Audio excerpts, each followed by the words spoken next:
Setelah ledakan itu, Jet pun menjelaskan kalau Clearstone akan meledak kalau dipukul terlalu keras. Dia juga berkata kalau Jin dan si kembar tuna adalah orang kedua setelah Luna yang tidak terluka setelah ledakan itu. Mengetahui kalau Luna adalah orang pertama membuat Jin penasaran dengan cara Luna menghindar. Jet pun memberitahu kalau Luna sama sekali tidak menghindar. Dia terkena ledakan sama seperti yang lain. Hanya saja, Luna terlalu kuat, sehingga dirinya tidak terluka sama sekali. Kenyataan itu membuat Jin dan si kembar tuna tidak bisa berkata-kata lagi. Di tempat lain, Luna sedang berbicara dengan pengasuhnya. Dia masih mencari tahu siapa orang yang pernah berusaha untuk membunuh Jin saat masih berada di Storm Castle. Luna juga berharap kalau latihan Jin dengan Clearstone akan berjalan lancar. Keesokan harinya, Jin berlatih sesuai instruksi Jet bersama si kembar tuna. Bagi Jin, latihan ini adalah latihan yang paling mengesalkan di antara semua latihan yang pernah dia lakukan. Meski mereka diberikan waktu istirahat, tapi mereka tetap berusaha untuk melatih auranya. Semua latihan itu bahkan membuat si kembar tuna pingsan. Melihat Jin membuat Jet kesal, karena dirinya adalah anak bungsu. Menurut Jet, kalau Jin terlahir 10 tahun lebih awal, Jin akan bisa menjadi orang yang menguasai klan Rankandel. Baginya, hal itu sangat disayangkan. Sebulan kemudian, misi pertama di kelas menengah telah diumumkan. Belop, Mesa, dan semua orang yang ada di faksi Jin mendapatkan misi untuk menaklukkan 25 Orcs di zona berbahaya. Hal ini tentunya membuat Mesa dan yang lainnya khawatir, karena Orcs selalu bergerak dalam kelompok. Para senior yang mendengar misi itu merasa kasihan, karena misi itu terlalu berat untuk para kadet pemula. Meski begitu, mereka juga tidak segan menertawakan dan mengolok-olok semua kadet pemula yang ada di faksi Jin. Tentu saja, hal itu membuat anggota faksi Jin marah. Tapi Mesa menahan semua kadet pemula untuk tidak menggubrisnya. Mau bagaimanapun, mereka saat ini berada di Rankandel dan harus tetap serius dengan misi yang mereka dapatkan hingga selesai. Haitona kembali mengangkat pedangnya. Dia berusaha untuk memukul Clearstone hingga membuat batu itu terbelah dan meledak. Pecahan batu itu bahkan terlempar ke arah Daytona dan juga Jin. Sayangnya, Jin tidak sempat menghindarinya seperti Daytona. Jin terpikirkan sensasi saat dirinya terkena ledakan. Pecahan bola itu terasa seperti panah yang mengarah padanya. Jin merasa bisa menghindari lagi kalau bola besi itu melayang padanya. Seketika saja, Jin teringat dengan latihannya bersama Luna. Saat Jin akan kembali berlatih, Jet datang memberi pengumuman. Si kembar tuna mendapatkan misi untuk menghadiri event di kerajaan kekaisaran Bemen. Jet marah karena melihat si kembar mengeluh. Mau bagaimanapun, sebuah misi tetaplah misi. Jet kemudian memberitahukan misi Jin yang berupa misi pembunuhan. Targetnya adalah salah satu kekasih dari Master Ice Castle Talaris. Ice Castle merujuk pada sebuah tower besar yang ada di tengah-tengah lautan benua barat, dan master pemilik tower tersebut adalah Talaris. Master ke-51, seorang perempuan yang terkenal kekejamannya kalau kekasihnya diganggu. Orang yang harus Jin habisi adalah Alcaro Senderer yang sedang berada di Mamit, zona tanpa hukum. Mendengar Mamit membuat si kembar tuna kaget. Menurut mereka, misi Jin terlalu berlebihan. Jin bertanya pada Z tentang misinya yang berasal dari keluarga Senderer. Dia heran karena mereka ingin membunuh anaknya sendiri. Jet hanya berspekulasi kalau keluarga Senderer sudah berusaha untuk membawa anaknya kembali, tapi selalu gagal. Hingga akhirnya memutuskan untuk melenyapkan anaknya ketimbang dia membocorkan rahasia keluarga. Z menanyakan kesanggupan Jin dengan misinya. Jin tanpa ragu menyanggupinya. Hal itu membuat Jet heran, tapi dia pun membiarkannya. Sebelum Jin pergi, dirinya masih sempat memukul Clearstone dengan pedangnya. Si kembar yang menyangka kalau Clearstone akan meledak menjadi heran karena yang muncul adalah suara jernih. Saat itu juga, Jin menyuruh si kembar tuna untuk membuat keputusan sebelum Jin kembali dari misi. Apakah akan tetap memilih kakak perempuan mereka atau memilih Jin? 2 hari kemudian, Jin berpamitan dengan anggota faksinya karena memiliki misi berbeda. Jin bahkan mengganti warna rambutnya supaya identitasnya sebagai seorang Rankandel tidak diketahui. Jin menyuruh agar Mesa dan yang lainnya tidak murung. Murakan memuji Jin sebagai pemimpin yang baik. Jin pun meminta tolong Murakan untuk melindungi mereka tanpa perlu mengungkapkan identitas Murakan. Setelah cukup berpamitan, Jin pun pergi untuk menjalankan misinya.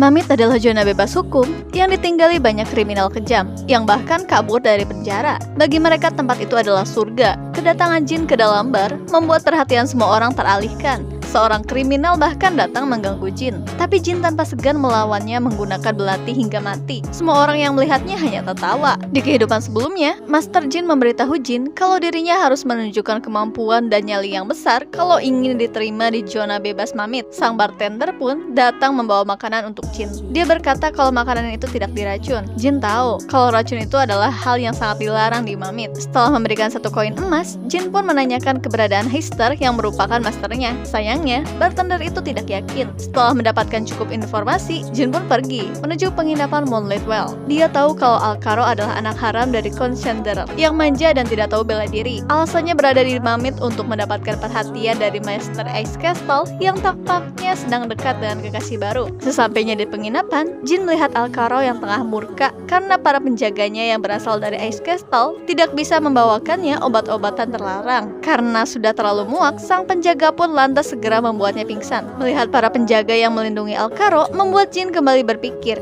bagaimana cara untuk menghabisinya diam-diam di penginapan tanpa menggunakan racun, dan Jin pun mendapatkan ide. Di tempat lain, anak dari Master Ice Castle sedang berjalan menuju penginapan. Dia meminta maaf karena Alcaro telah membuat para penjaganya kerepotan. Meski begitu, dirinya berniat untuk menghabisi Alcaro saat ini juga. Tanpa disadari semua orang, petir pun menyambar dari langit ke arah penginapan. Perempuan itu terlihat kaget, tapi masih bisa tersenyum. Beberapa saat sebelumnya, Jin yang sudah memiliki ide pun lantas pergi ke kamarnya. Dia berencana untuk menggunakan sihir setingkat bintang 6 yang diarahkan ke penginapan supaya dianggap sebagai serangan dari luar. Dia yakin kekuatan spiritual energi miliknya bisa menghapus jejak sihir yang telah Jin gunakan. Tanpa menunggu waktu lama lagi, Jin pun lekas menggunakan kekuatan bayangan dan sihir pemanggil petir dengan penuh percaya diri. Setelah petir menghantam penginapan Moonlit Well, Shiris Andorma sang putri dari Ice Castle hanya bisa diam terkejut. Dia beranggapan serangan itu mungkin berasal dari seorang magician yang marah, tapi juga bisa berasal dari orang yang ingin melawan Ice Castle. Karena di dalam sana ada 6 pasukan Ice Castle termasuk kekasih ibunya. Shiris tidak peduli pada Alcaro, tapi dirinya lebih memprioritaskan pasukannya. Sambaran demi sambaran petir kembali muncul,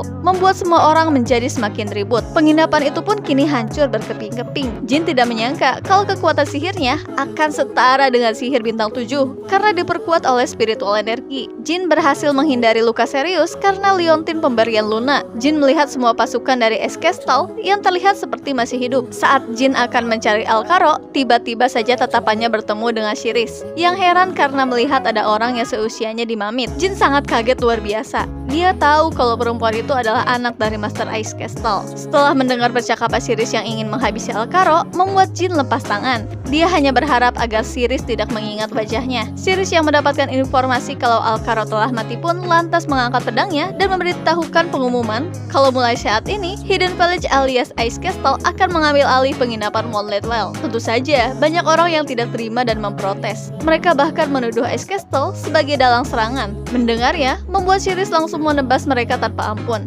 Dia bersikukuh mengambil alih penginapan dan menyuruh semua orang untuk mencari magician yang telah menyerang penginapan. Semua orang tidak punya pilihan lain selain melakukan apa yang dikatakan oleh Shiris meskipun tidak terima. Shiris pun kembali menghampiri Jin. Dia menanyakan alasan kenapa Jin tidak juga pergi padahal sudah dia suruh keluar. Jin hanya berakting lemah dan berkata kalau kakinya terluka. Shiris pun kemudian mengeluarkan sebuah salep dan mengoleskannya pada kaki Jin. Shiris berkata kalau kebaikannya tidak perlu dibalas. Dia hanya menyuruh Jin untuk menganggapnya sebagai kenangan indah karena telah diobati oleh orang hebat sepertinya. Mereka berdua pun saling berpamitan pergi. Tentu saja, misi Jin telah sukses. Seorang kadet muda menebas Orcs hingga terkapar di tanah. Itu adalah Orcs ke-18 yang telah dikalahkan oleh anggota faksi Jin.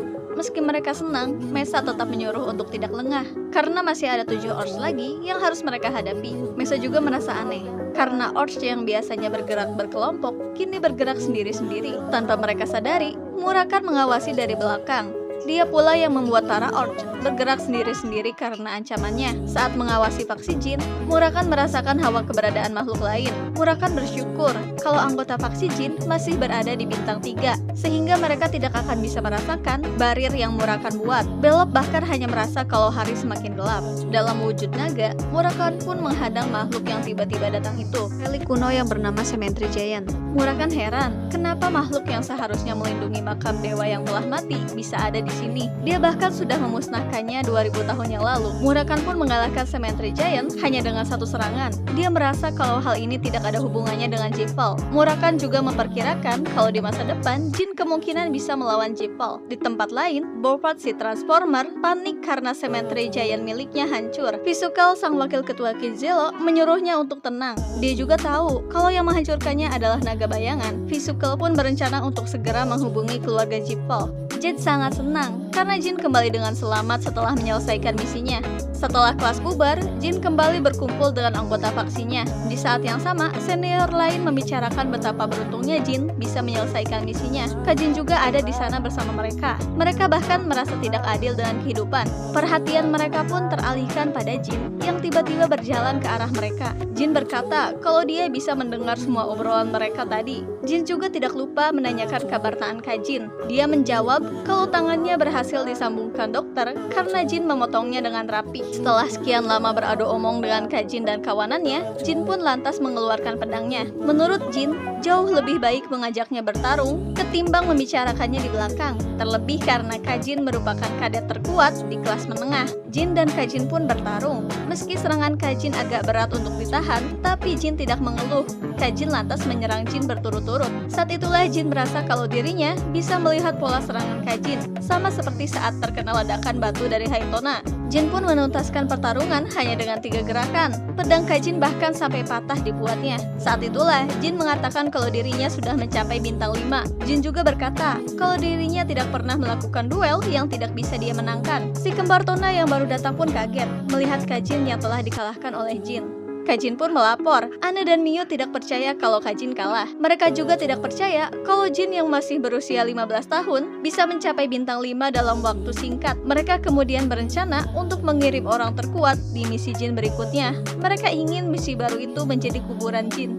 Gilly berkata pada Jin kalau semua orang gaduh karena terkesima dengan pencapaian Jin. Jin juga tahu kalau hanya Patriark, Ayah, dan Luna saja yang bisa mencapai bintang 5 dalam waktu 15 tahun.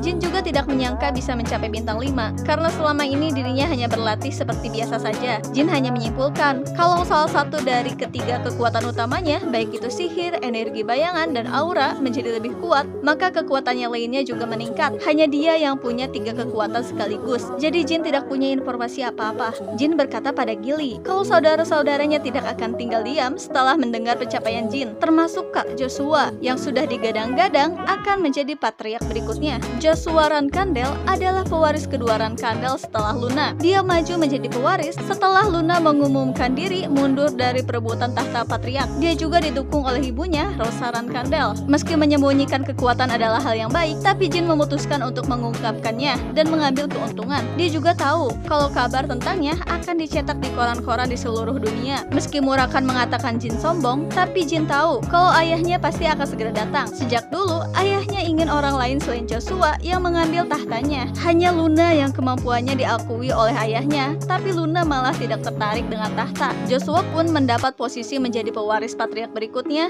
dan saudara-saudara yang lain menjadi pewaris cadangan. Begitu seterusnya. Namun, sejak kehadiran Jin semuanya berubah. Jin tahu kalau ayahnya akan segera memberinya misi baru untuk mengujinya, dan Jin juga tahu kalau ayahnya akan melindunginya supaya tidak mati sebelum melaksanakan ujiannya. Semua itu karena Jin spesial. Gilly mengingatkan kalau kisah Jin akan masuk ke dalam koran. Jin akan disibukkan dengan kunjungan berbagai keluarga dari seluruh dunia. Jin pun merasa harus membuat perjamuan untuk mengatasinya. Saat Jin tengah mengobrol santai dengan Gilly, seorang pelayan tiba-tiba datang memberitahukan kalau Jin mendapatkan misi baru di reruntuhan kolon.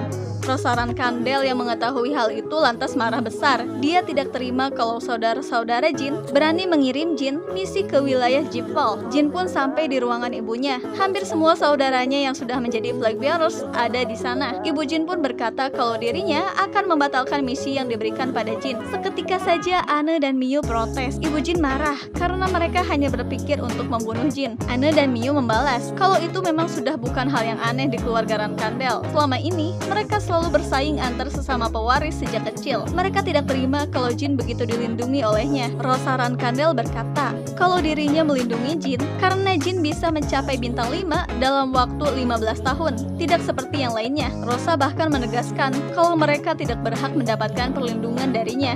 Runtia, Ran, dan Vigo yang tidak ada kaitannya pun bahkan harus menerima hukuman karena kelakuan kedua adik mereka. Meski tidak terima, tapi mereka tidak membantah. Setelah semua itu, Rosa pun menunggu respon dari Jin. Dia ingin tahu akan seperti apa Jin bertindak, dan Jin hanya berkata kalau dirinya suka dengan misi yang telah diberikan. Dirinya tidak berniat untuk mundur dari misi meskipun itu berbahaya. Jin berkata pada ibunya kalau dia sangat menyukai misi yang telah diberikan oleh kedua kakaknya.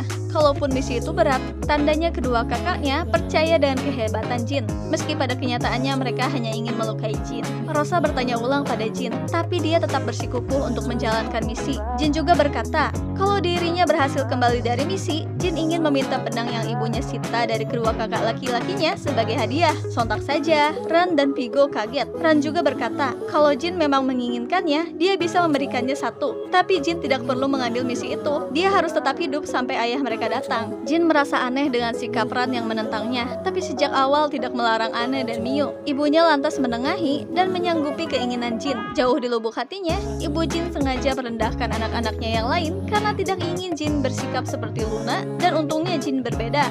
Misi pun dimulai. Jin bertemu dengan anggota misinya yang terdiri dari Kajin dan kedua kadet lain yang sempat berkonflik dengan Jin. Tentu saja Jin tahu kalau mereka semua hanyalah anak buah Anne dan Miu yang tentunya akan berkhianat kalau situasinya memungkinkan. Misi Jin saat ini adalah mencuri 4 relik yang ada di reruntuhan kolon, rumah para penduduk pedalaman yang berada di wilayah klan Jipal. Ratusan tahunnya lalu, klan Jipal menemukan kolon dan mengeksploitasi para penduduk asli. Meskipun di media mereka mengatakan kalau Jipal sangat menghormati penduduk asli, penduduk kolon tidak lebih dari budak jajahan klan Jipal yang nasibnya sama sekali tidak dipedulikan oleh orang di seluruh dunia. Klan Jipal sangat tertarik dengan reruntuhan kolon karena adanya artefak cermin yang disembunyikan oleh penduduk asli. Keberadaan cermin itu masih menjadi rahasia klan Jipal, namun kebenaran terungkap sebelum Jin regresi oleh seorang wartawan yang buka suara tentang tujuan Jipal mencari artefak bernama Fountain of Mana. Hanya dengan melihatnya, seseorang bisa menaikkan level mana miliknya hingga setara bintang 7. Dengan artefak itulah, Jipal bisa memproduksi masal magician. Mailhas memberitahukan koordinasi lokasi pada Jin. Kajin pun berkata kalau dirinya akan melindungi Jin meskipun nyawa taruhannya. Jin pun menyeru mereka untuk makan dan beristirahat sebelum menyerang. Tidak lama setelah memakannya, Has dan yang lainnya pun langsung tidak sadarkan diri karena telah diberi obat tidur oleh Jin. Jin tahu, sikap mereka terlalu jelas menunjukkan keinginan untuk menghabisi Jin. Kalau mereka tetap bersikap kurang ajar seperti sebelumnya, Jin mungkin akan terkecoh. Jin pun pergi menyusup ke kawasan gudang Jipal. Tidak ada penjaga lain yang Jin lihat. Jin pun tanpa ragu menyerang para penjaga pintu hanya dengan beberapa kali serangan saja. Saat melihat gembok biasa yang tidak dilapisi sihir, membuat Jin merasa kalau gudang itu tidak sepenting itu untuk Jipal. Saat Jin membuka pintu, ada sebuah lingkaran sihir di lantai. Jin tahu kalau lingkaran itu berfungsi untuk memeriksa apakah seseorang itu adalah manusia atau monster, termasuk manusia yang terkena wabah dan tidak. Jin pun lantas menggunakan darah milik penjaga gerbang. Setelah Jin mencipratkan darah penjaga, lingkaran sihir itu pun menjadi aktif. Jin juga semakin heran karena perangkap sihirnya masih aktif meski yang dipakai adalah darah penjaga. Menurut Jin, kemungkinan besar si pemilik darah sedang terkena wabah atau dia bukan manusia. Seketika saja, beberapa golem muncul di hadapan Jin.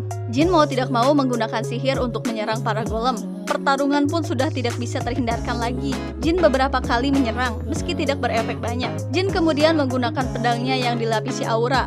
Para golem terlihat terkejut sesaat. Kedua penjaga yang sebelumnya Jin kalahkan berubah wujud menjadi golem. Mereka bahkan bisa beregenerasi dan menyembuhkan diri. Jin hanya bisa menyimpulkan kalau mereka adalah living golem yang dibuat oleh Jipal menggunakan sihir terlarang. Jin yang diserang para golem pun mulai memfokuskan serangan pada 3 titik vital yang kemungkinan dimiliki oleh golem. Saat Jin mengenainya, golem itu pun seketika saja menjadi hancur. Jin tidak habis pikir, ada yang tega melakukan eksperimen terlarang pada sesama manusia. Pada dasarnya, tidak ada seorang pun yang ingin hidup sebagai living golem dengan keinginannya sendiri, karena itu sama artinya menjadi alat yang tidak punya hari esok.